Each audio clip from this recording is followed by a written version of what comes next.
पावसाच्या वातावरणामध्ये काहीतरी गरमागरम खावंसं वाटते, तेही पौष्टिक आणि पोटभरीचा नाश्ता हवा आहे.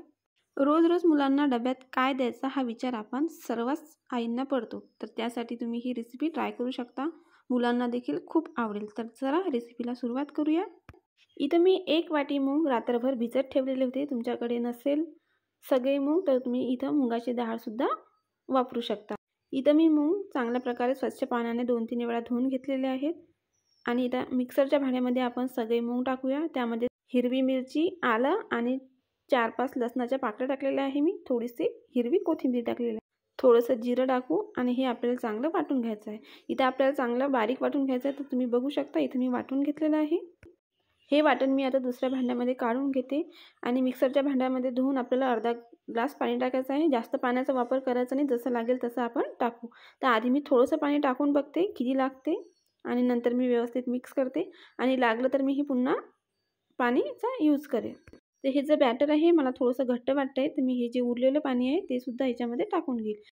आता हे प्रमाण आपलं व्यवस्थित आहे. याच्यापासून तुम्ही डोसे बनवू शकता, घावन म्हणू शकता याला, किंवा आम्ही याला धिरडे असे म्हणतो. तर याच्यामध्ये आपण थोडंसं चवीपुरतं मीठ टाकू आणि नंतर मग आपली तयार करायला सुरुवात करू. मीठ टाकून आपल्याला व्यवस्थित मिक्स करायचं आहे, नाहीतर कुठं आपल्याला खारट लागेल आणि कुठं नाही. त्याच्यामुळे मिक्स व्यवस्थित करायचं आहे. आता इथं गॅसवर मी तवा ठेवलेला आहे. तवा हा चांगला कडक गरम करायचा आहे. तर पाहू शकता इथं आपला तवा गरम झालेला आहे. त्याच्यावर थोडंसं तेल टाकू आणि तव्याला व्यवस्थित लावून घेऊ.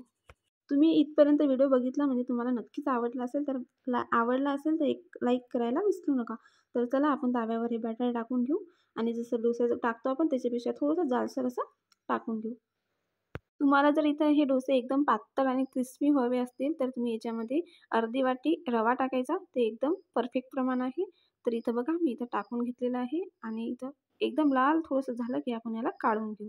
तर बघा जो पहिला तो थोडासा मुरणारच. तर अशाच प्रकारे मी दुसरा पण टाकून घेते. तर बघू शकता तुम्ही हा किती चविष्ट दिसतोय आणि हा पौष्टिक पण आहे. तुम्ही मुलांना द्या, तुम्ही सुद्धा खाऊ शकता. तुमच्या घरच्यांना सर्वांना खूप आवडते. तर अशाच प्रकारे मी इथं 2-3 टाकून घेते. पाऊस आणि गरमागरम धिरडे पाहूनच तोंडाला पाणी सुटलं असेल ना, तर नक्की ट्राय करा आणि रेसिपी कशी वाटली ही कमेंट करून नक्की सांगा.